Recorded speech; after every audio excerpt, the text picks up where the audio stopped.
이번에 성지순례를 다녀왔습니다만 저는 10년 전에 사도 바울의 발자취를 한번 따라서 밟았던 기억이 있습니다. 터키의 소아시아 7개 지역, 그리고 고난의 현장 갑바도키아 지역, 그리스로 넘어가서 데살로니가, 빌립보, 베레아까지 사도 바울의 전도 여행을 따라가면서 그 복음이 꽃피었던 그 땅을 한번 밟아봤던 기억이 있습니다. 그리고 이번에는 또다시 그 땅을 찾아가면서 특별히 제가 가보지 못했던 예루살렘과 갈릴리 지역을 함께 방문을 했습니다. 그러면서 잔잔하게 밀려오는 하나님께서 주시는 은혜가 있었고, 그리고 복음이 꽃피었던 그 땅을 밟는 그 자체가 마음에 큰 감동과 은혜가 있었습니다. 그런데 한편으로는 안타까웠던 것은 전도의 꽃이 피었던 그 땅이 지금은 기독교 국가가 아니라 이슬람 국가, 그리고 모슬림들이 대부분 살고 있어서 우리의 신앙의 유적들이 점점 사라지고 있는 것에 대해서 매우 큰 안타까움 혹은 경각심을 갖게 되는 그런 시간이기도 했습니다. 예루살렘에서 솔로몬 성전이 세워졌던 시온산을 직접 방문하니 여러분 정말 마음에 깊은 감동이 있더군요. 그리고 멀리에서 그 시온산을 바라보면서 가이드의 설명을 들을 때에 정말 여기가 하나님께서 이스라엘 백성들을 세워주셨고, 그리고 예루살렘의 성전을 세웠던 이 땅인가, 그런 생각을 마음에 깊이 하면서 순례자의 길을 걸었습니다. 시간이 좀 많이 있었으면은 가만히 앉아서 그 땅을 계속 바라보면서 기도하며 묵상하며 성경도 펴면서 같이 읽으면서 이렇게 묵상하는 시간을 가지면 얼마나 좋았을까, 그런 생각을 했는데 저희들이 정해진 일정이 있어서 바쁘게 움직이다 보니까 마음 깊이 묵상할 수는 없었습니다. 지금의 예루살렘 성전터는 기독교, 유대인, 이슬람 3대 종교를 비롯해서 또 다른 3대 종교까지 포함해서 6개 종교의 성지라고 합니다. 현재는 이슬람 사원이 세워져 있고요. 아까 사진을 보시면은 노란 지붕이 있는 것이 이슬람 사원입니다. 현재는 이슬람 사원이 세워져 있는데 예루살렘의 치안은 이스라엘에서 관리를 하고 있고, 성전터의 공식적인 그 관리는 요르단이 하고 있다고 합니다.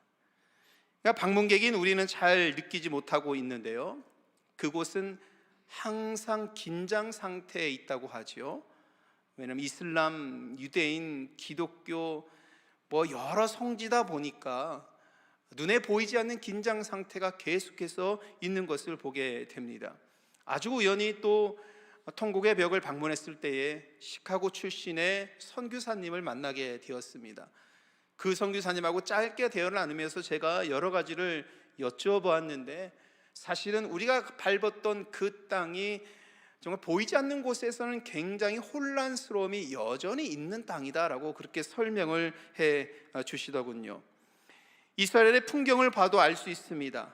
유대인들과 아랍인들을 구분하기 위해서 집 위에 물통의 색깔을 달리게 하면서 어떤 인종인지를 구별해 놓는 것, 한 나라이지만 두 나라처럼 사는 곳이 이스라엘이구나라는 생각을 하게 되었습니다. 또한 아랍인들은 유대인들이 가장 성스럽게 생각하고 있는 예루살렘을 비난하는 의미로서, 아까 사진을 좀 다시 보여주실래요? 지금 노란 지붕에 있는 그 자리가 성전이 있는 자리입니다. 성전 성벽 밑에 보시면 자그맣게 보이는 곳이 아랍인들의 무덤입니다. 아랍인들은 유대인들이 이 성전을 그렇게 중요시 여기는 것을 비난하는 의미로서, 왜냐하면 율법에 보면은 죽은 자들을 가까이 하지 말라는 말씀이 있기 때문에 성전 가까이에 아랍인들의 무덤터가 즐비해 있습니다. 얼마나 그 무덤터가, 아랍인들의 무덤터가 많이 있는지 모릅니다. 왼쪽에 보시는 유대인들의 무덤터는 그 골짜기를 넘어서서 예루살렘 성전을 바라보는 쪽에 유대인들의 무덤터가 저렇게 즐비해 있습니다. 그것은 무엇이냐면 유대인들은 부활을 믿기 때문에 메시아가 오시는 것을 기대하고 메시아가 오셨을 때 죽은 자들도 부활할 것이라는 그 믿음이 있기 때문에 성전을 바라보는 쪽에 무덤이 형성되어 있는 것입니다. 이런 것을 볼 때에 현재 예루살렘을 보여주는 매우 상징적인 모습이다라는 생각을 하게 되었습니다. 또한 순례자들이 꼭 방문하는 곳 중에 하나가 여러분 통곡의 벽입니다. 유대인들은 이 벽이 솔로몬이 지은 성전의 서쪽 벽이라고 믿고 있습니다. 예루살렘 성전은 3번에 걸쳐서 지어지고 무너지게 됩니다. 그러나 유대인들은 지금 보이는 이 사진에 나와 있는 이 벽이 솔로몬 때 지어진 성전의 서쪽 벽, 오리지널 벽이다라고 믿고 있는 것입니다. 유대인들의 신앙은 여러분 성경 중심적인 신앙이지요. 그들은 이 성전의 중앙의 지성소에 하나님이 임재하신다라고 믿고 있습니다. 그래서 성전에 가야 하나님을 만날 수 있다고 그들은 믿고 있지요. 그래서 그들은요, 통곡의 벽이라 불리는 이 성벽에서 기도를 하고, 그리고 기도 제목을 적은 그 기도 제목 종이를 이 벽 안에 꽂아 넣고 기도를 하면 하나님께서 응답하신다라는 믿음이 있습니다. 여러분, 사실은 어떻게 보면 약간의 성전 이 벽을, 통곡의 벽을 우상시하는 듯한 느낌이 들기도 하지요. 그곳에 가서 기도를 해야 하나님께서 응답하시고, 그곳에서 유대인들의 경전을 읽고 있는 모습들, 아까 영상을 통해서도 볼 수 있는 것이지요. 그들에게 매우 경건한 곳이 여러분 통곡의 벽입니다. 여러분, 이스라엘 민족은 뛰어난 민족인 것이 분명하지요. 유대인들의 가정교육은 지금도 본이 될 뿐만이 아니라 많은 부분에서 본이 되고 회자가 되고 있습니다. 그들이 전통을 고수하는 면에서 보면 배울 점이 참으로 많이 있습니다. 그 전통을 고수하는 면에 있어서 가정에서 철저하게 지키면서 그 신앙의 전통을 자녀들에게 물려주고 후손들에게 계속 전해지기를 바라면서 교육과 전통이 아우러져서 신앙의 이 믿음을 지켜내고 있는 유대인들의 모습을 보면 배울 점이 참으로 많이 있습니다. 경제와 문화예술 분야에서 유대인들의 영향력은 어느 민족보다도 상당하다는 것은 우리 모두가 인정하는 바입니다. 신앙적으로 율법을 철저하게 지키는 모습, 참으로 배울 점이 많이 있습니다. 우리는 예루살렘에 방문하면, 이스라엘을 방문하면 그들의 이 열정적인 신앙, 철저하게 신앙을 지켜내려고 하는 전통과 가문 속에서 하나님을 기억하는 그들의 신앙을 볼 수 있기 때문에 그들에게 그런 점을 많이 배우기도 합니다. 유대인들은 아브라함 같은 조상을 두었고요, 모세와 같은 위대한 민족의 지도자를 갖고 있는 것을 자랑합니다. 다윗 왕조와 같은 이 왕조의 역사를 지니고 있는 것을 항상 뿌듯하게 여기는 민족이 유대인들입니다. 그러나 여러분, 우리 기독교인들은요, 이 모든 구약의 역사를, 즉 이스라엘의 역사는 예수 그리스도라는 예언을 성취하기 위한 것으로 믿습니다. 우리의 신앙은 예수 그리스도에 집중되어야 하는 것입니다. 그래서 사실은 성지순례 가신 분들 은혜 받은 것이 다 다른 모습이겠습니다만, 저 개인적으로는요, 가장 큰 은혜가 되었던 것은 쿰란 공동체라는 성경 사본이 발견된 곳과 갈릴리 바다를 갔을 때입니다. 예루살렘보다도 갈릴리 바다를 갔을 때에, 갈릴리 호수를 갔을 때 마음에 얼마나 큰 감동이 오는지 모르겠습니다. 그러면 예수님께서 제자들을 부르신 그 현장, 제자들과 함께 그 가난하고 연약한 사람들과 함께 하나님 나라 운동을 시작하신 그 땅, 그 현장에 내가 서 있다라는 그 자체가 여러분 얼마나 큰 은혜가 되는지 모르겠습니다. 그것은 저는 항상 다닐 때마다 예수님의 복음이 어디에서 시작되었는가, 나의 신앙의 이 터전은 예수 그리스도라는 이 터전 속에서 어디를 봐야 할 것인가를 계속해서 생각하고 묵상하면서 따라가다 보니까 사실은 예루살렘이라는 곳보다는 갈릴리에 갔을 때 예수의 흔적을 볼 때에 마음에 깊은 감동과 은혜가 되었습니다. 여러분, 우리 기독교인들은 예수님 중심적인 신앙생활을 해야 될 줄 믿습니다. 기독교인들은 신약 시대 이후에 성령의 시대를 사는 자들인 것을 잊지 말아야 합니다. 이 점에서 여러분, 우리들은 유대인들과 결정적인 차이가 있습니다. 그런데 이 결정적인 차이가 아주 작은 것이 아닙니다. 아주 작은 것이 아니라 이 결정적인 차이는 매우 크다라는 사실입니다. 유대교와 기독교의 차이는 성전을 어떻게 이해하는가에서도 시작이 됩니다. 오늘 본문 속에서 사도 바울은 에베소에서 고린도로 보낸 목회 서신에서 이렇게 말씀하고 있죠. 너희가 하나님의 성전인 것과 하나님의 성령이 너희 안에 거하시는 것을 기억하라 말씀하고 있습니다. 이 말씀만 보아도 유대인들이 지닌 성전 신앙은 우리와 매우 다릅니다. 그들은 예루살렘의 성전이 참이라고 믿고 있습니다. 그곳에서 하나님을 만날 수 있기 때문에 그 성전의 한쪽 벽 남은 것, 그것을 붙잡고 하나님께 기도하고 있는 것입니다. 거의 우상시하면서 기도하고 있는 것입니다. 그곳에서 하나님께 제사를 드려야 그들의 제사가 온전히 하나님께 상납된다고 그들은 믿고 있는 것입니다. 이런 신앙의 전통이 유대인들에게 남아있는 거죠. 그래서 예루살렘의 그 통곡의 벽에 가면 많은 유대인들이 지금도 몸을 흔들면서 성전의 경전을 들고 말씀을 들고 몸을 흔들면서 기도하고, 그곳에서 큰 경전을 펴서 말씀을 읽으면서 하나님을 만나려고 하고 찾고 있고, 그들이 기도한 것에 응답하기를 기다리는 그 장소가 성전의 한쪽 벽 남아있는 통곡의 벽이라는 것입니다. 그들은 어떻게 해서라도 예루살렘을 재건하는 것, 이것이 그들의 온전한 회복이라고 믿고 있는 것입니다. 그래서 여러분, 세계에서 유대인들은 다 예루살렘으로 모여드는 거예요. 이스라엘로 모여드는 것입니다. 그곳에서 회복이 돼야, 성전이 회복이 돼야 이스라엘이 온전히 재건되는 것이고 회복이 되는 것이기 때문입니다. 그러나 여러분, 우리는 사도 바울을 통해 하나님의 말씀을 듣습니다. 바울은 오늘 우리들에게 분명하게 말씀하고 있습니다. 하나님의 뜻을 전합니다. 너희가 하나님의 성전인 것을 믿으라고 말씀합니다. 그리고 하나님의 성령이 그 안에 거하신다라고 말씀하고 있습니다. 사도 바울은 성전에 대해서 완전히 다르게 이해하고 있지요. 예수 그리스도를 믿고 하나님의 영이 함께하는 자들이 모인 공동체가 성전입니다. 신앙의 전통 안에서 성전은 어떤 곳입니까? 하나님께서 임재하시는 곳입니다. 그러므로 오늘 우리가 예수 그리스도의 이름으로 모인 이곳이 성전이라 믿는다라면 하나님께서 우리와 함께 하십니다. 이러면 이것이 참 신앙입니다.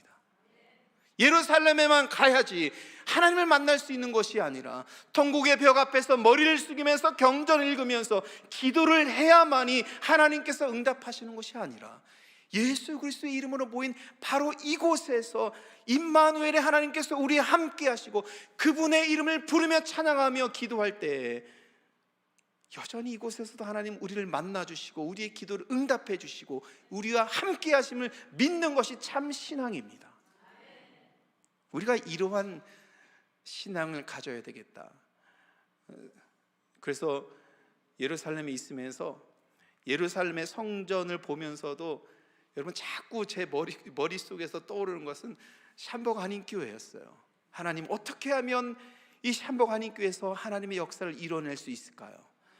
예루살렘에서 보여주신 하나님의 은혜와 사랑과 이 믿음의 역사, 하나님의 섭리의 역사를 그곳에서만 묻어두지 않고 어떻게 하면 우리 믿음의 공동체 안에서 이 역사를 이뤄갈 수 있을까요? 하나님, 지혜를 주세요.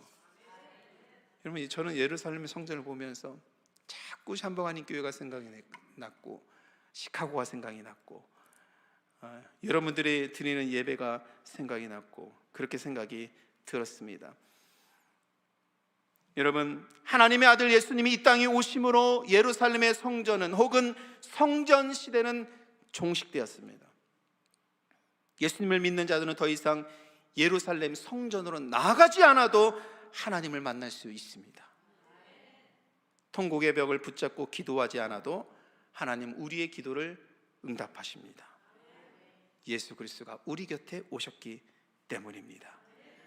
예수님은 사망의 권세를 이기신 분이고 하늘로 승천하시어 하늘의 하나님 아버지와 함께 하십니다. 이 말씀을 믿으면 지금도 예수님이 우리와 함께 하심을 믿게 되는 것입니다. 여러분, 그러므로 기독교 신앙은, 우리의 신앙은 한 사람 한 사람이 소중합니다. 여러분, 한 영혼 한 영혼이 하나님 앞에 믿음의 공동체 안에서 얼마나 소중한지 모릅니다. 여러분들이 행복하게 사셔야 여러분 교회가 행복합니다. 네? 그리고 여러분들이 각자의 삶 속에서 기쁨을 누리고 감사하면서 은혜가 넘치는 그 삶을 살아야 교회가 은혜가 넘치는 거예요. 여러분, 이 거꾸로 되면 거꾸로가 잘 안 되죠. 네.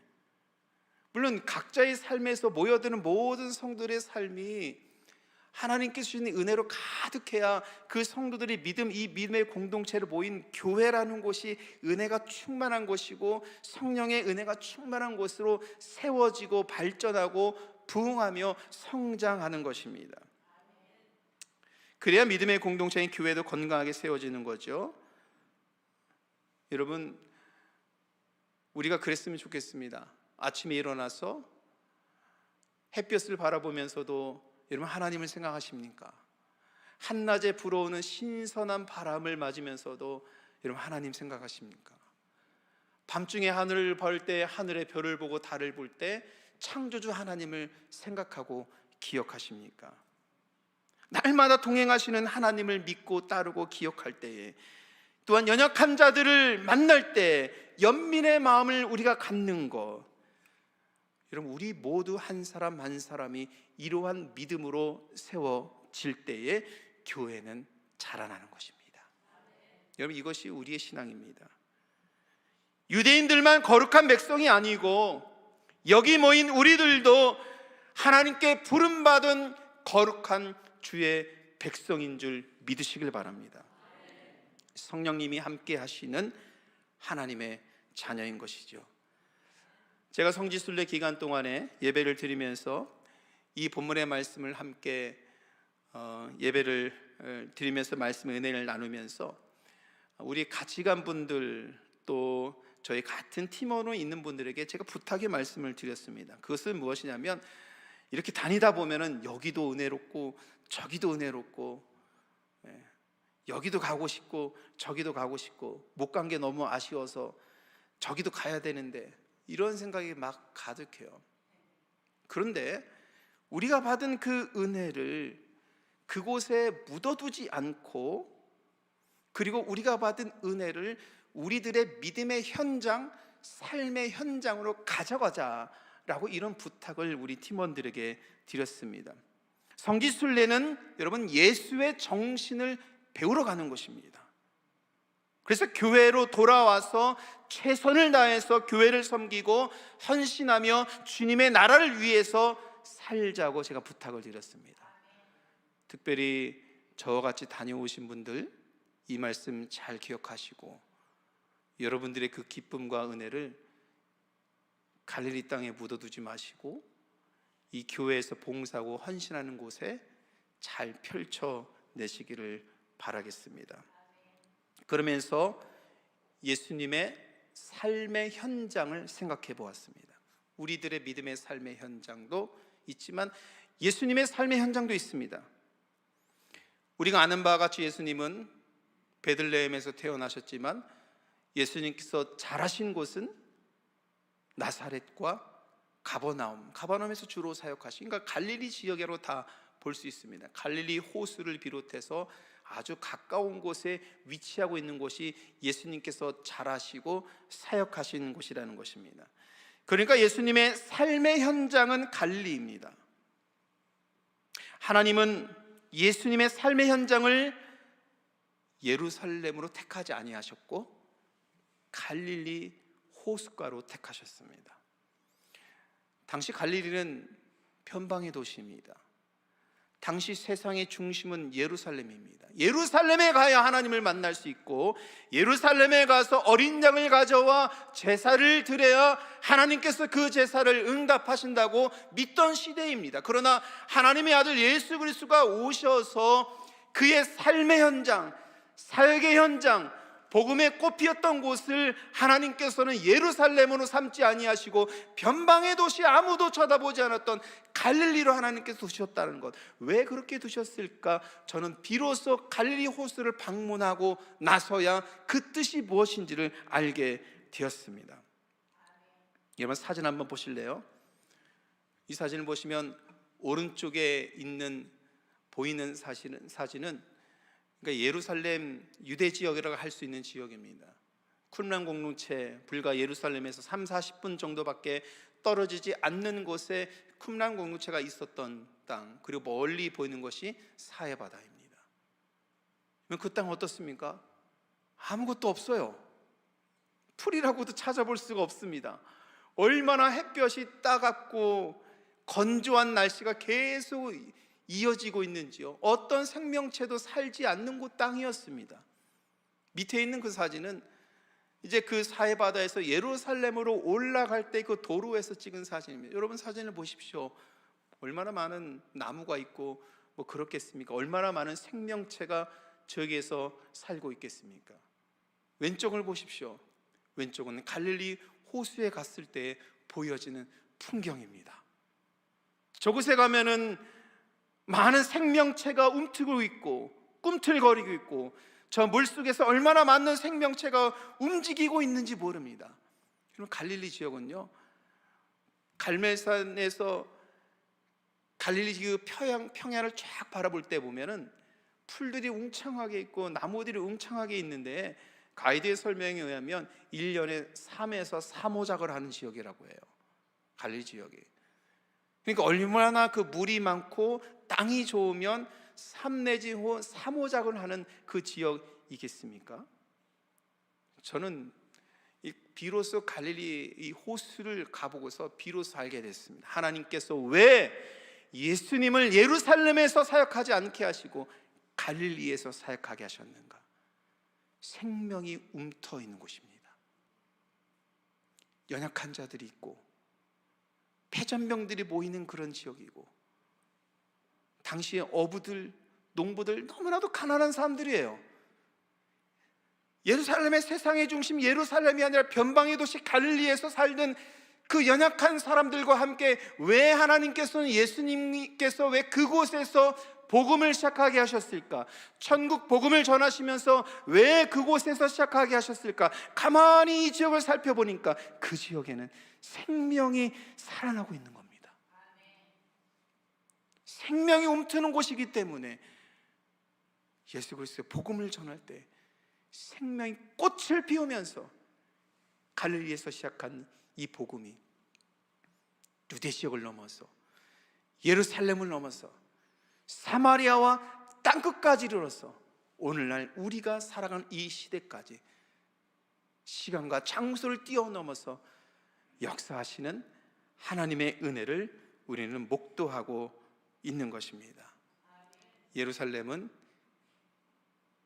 제사장들이 있는 예루살렘은, 서기관들이 있는 예루살렘은 이미 황폐화된 땅, 세상에서 존경받지만 그들의 속은 시커멓게 변해버렸습니다.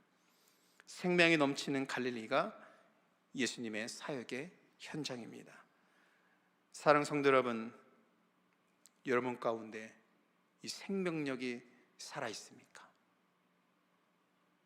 여러분들의 마음속에 복음이 전해졌을 때, 하나님의 말씀이 여러분의 마음판에 새겨질 때 그 말씀을 꽃피우게 하는 생명력이 여러분 남아있습니까?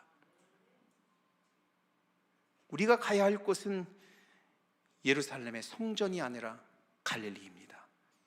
이곳이 우리의 사역의 현장이고 그곳에서 예수의 정신과 뜻을 세워야 하는 것입니다. 여러분, 우리 샴머가 한인교회가 갈릴리의 사역의 현장이 되길 간절히 소원합니다. 우리의 가정과 직장이 예수의 복음을 심어야 할 갈릴리인 것을 우리는 보아야 합니다. 세상에 상처와 아픔이 있는 곳이 삶의 현장으로 우리는 삼아야 하는 것입니다. 그 삶의 현장인 갈릴리에서 생명이 요동치는 하나님의 나라의 운동을 우리는 시작할 수 있는 것입니다. 그래서 이 가슴 뛰는 그 은혜의 경험을 우리가 살아가는 이 모든 삶의 현장에서 경험할 수 있고 체험할 수 있고 이뤄갈 수 있는 믿음의 삶이야말로 하나님께서 함께 하시는 은혜 가운데 살아가는 믿음의 복된 삶인 줄 믿습니다. 사랑하는 성도 여러분, 우리의 신앙을 지정학적인 의미로서 예루살렘의 시온산 성전에 두는 것이 아니라 우리의 교회와 가정과 이 사회를 갈릴리 복음의 현장으로 삼을 때 하나님의 나라가 세워질 줄 믿습니다. 이렇게 주의 몸된 성전된 자로서 하나님과 동행하는 은혜롭고 복된 삶을 살아가는 저와 여러분 되시기를 우리 주님의 이름으로 간절히 축원합니다. 기도하십니다.